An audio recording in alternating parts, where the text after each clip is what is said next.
देश की सबसे बड़ी विपक्षी पार्टी इंडियन नेशनल कांग्रेस समेत और भी विपक्षी पार्टियों की तरफ से चुनाव आयोग पर वोट चोरी से लेकर तमाम तरह के कई गंभीर आरोप लगाए जा रहे हैं। हाल ही में लोकसभा में विरोधी दल के नेता और कांग्रेस सांसद राहुल गांधी की तरफ से की गई प्रेस कॉन्फ्रेंस में चुनाव आयोग पर लगाए गए अति गंभीर आरोपों के बाद देश भर में जमकर सियासी बवाल देखने को मिला और अभी भी ये घमासान थमने का नाम नहीं ले रहा है।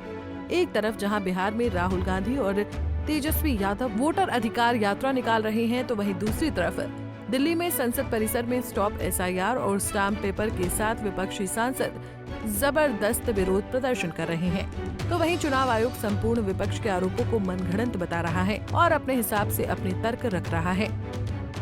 ऐसा भ्रम फैलाना कि अगर मतदाता सूची में कोई ऐसी चीज है, जैसे एक विषय आया था, किसी ने कहा कि साहब हाउस नंबर 0 है, 80,000 लोगों के हाउस नंबर 0 है, इसीलिए वो फर्जी है।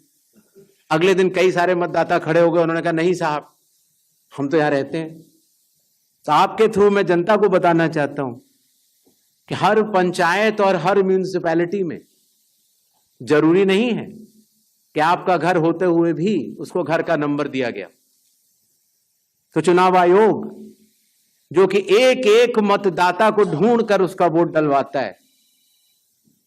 आपको पता है अरुणाचल प्रदेश का एक गांव है मालेगांव, जहां सिर्फ एक मतदाता बहन के लिए पूरा चुनाव आयोग 2 दिन तक ट्रैकिंग करके जाता है और उनका वोट लेके आता है।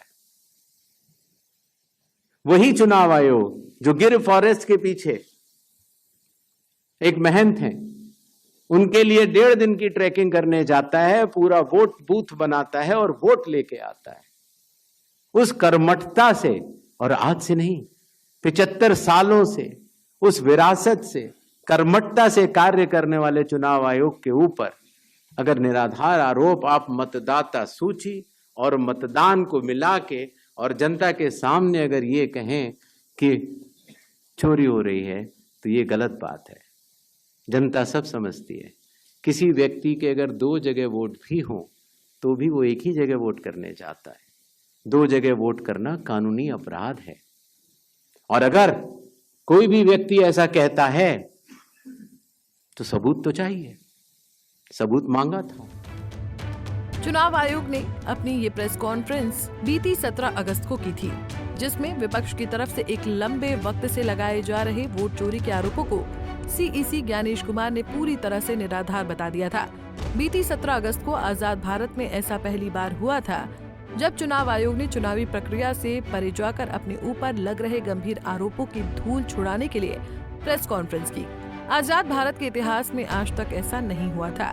CEC ज्ञानेश कुमार ने हर सूरत से देश की जनता को ये समझाने की कोशिश की कि ECI निष्पक्ष है और उसका किसी भी पार्टी से कोई लेना देना नहीं है, लेकिन उनकी बातों से विपक्ष को ऐसा हरगिज नहीं लगा। पश्चिम बंगाल में मुख्यमंत्री ममता बनर्जी की party all India Trinamool Congress से लोकसभा की सांसद महुआ मोइत्रा ने बीती 17 अगस्त को ही सोशल मीडिया प्लेटफॉर्म X पर अपने हैंडल से एक पोस्ट के साथ एक वीडियो शेयर करते हुए लिखा कि माननीय मुख्य चुनाव आयुक्त ज्ञानेश कुमार महोदय, कृपया ये न माने कि हमारा औसत IQ बीजेपी कार्यकर्ताओं के समान है।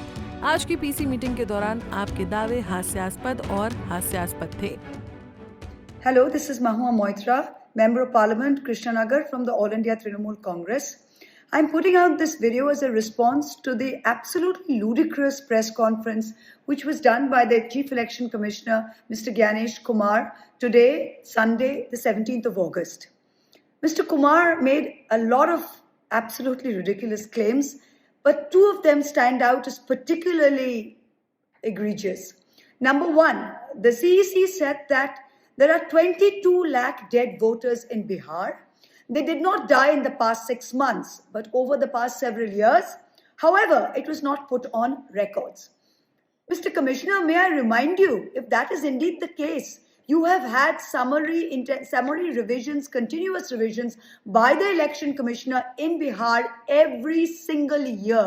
The last revision was as late as April 2025, in which case the entire Election Commission, including yourself and every CEC before you, action should be taken against all of them for dereliction of duty and for subverting free and fair elections. Because if under your watch dead voters were not corrected and every continuous revision over the past several years was done incorrectly, then who's to blame? It's the election commissioner who's to blame. You were in your seat, Mr. Kumar. You were in your seat when the last revision was done in Bihar in April, and you're saying it was not put properly on record. People from Mars and Saturn were not responsible for this exercise. You were. Your office was. And you're trying to tell us today 22 lakh dead voters in Bihar were not put in the records and it was somebody else's fault.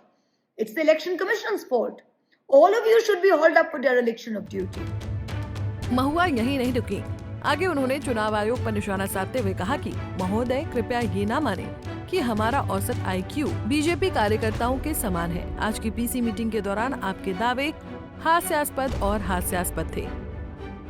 Do you think that the average IQ of all of us is the same as that of the average BJP cadre?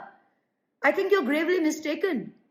The second thing that you say, the second thing that the election commissioner has said is that claims and objections that this is all some exercise by the opposition and we are spreading lies, we are spreading information, and you're asking all political parties to file claims and objections for the draft electoral rolls. Can we tell you something? Till we went to court, till personally I and a bunch of others went to court and the Supreme Court said, please make these names public, we do not even know who the 65 lakh voters that have been deleted are. So if people don't even know who the 65 lakh voters are, what their names are, how was one supposed to put claims and objections? If the average voter knows that he is not on the roll, then only will he go and put an objection. You are now having to put up the transparency of all voters and the lists over the next few days as per the directions of the Supreme Court. You haven't done it on your own. So please stop with the lies, stop with the misinformation, stop being a puppet in the hands of the BJP. It is absolutely shameful. ये हाल सिर्फ महुआ मोइत्रा का नहीं है, बल्कि लगभग आज हर एक विपक्षी लीडर चुनाव आयोग पर गंभीर आरोप मढ़ रहा है। ये विवाद बिहार में विधानसभा चुनाव से पहले स्पेशल इंटेंसिव रिवीजन यानी SIR की प्रक्रिया चालू करने के बाद से अस्तित्व में आया है। घमासान जारी है। महुआ ने बड़ी ही सटीकता से अपनी बात रखी है। Bureau report, Punjab Kesari TV. हमसे जुड़े रहने के लिए हमारे YouTube चैनल को सब्सक्राइब करें और नई वीडियो की नोटिफिकेशन के लिए बेल आइकॉन को दबाएं।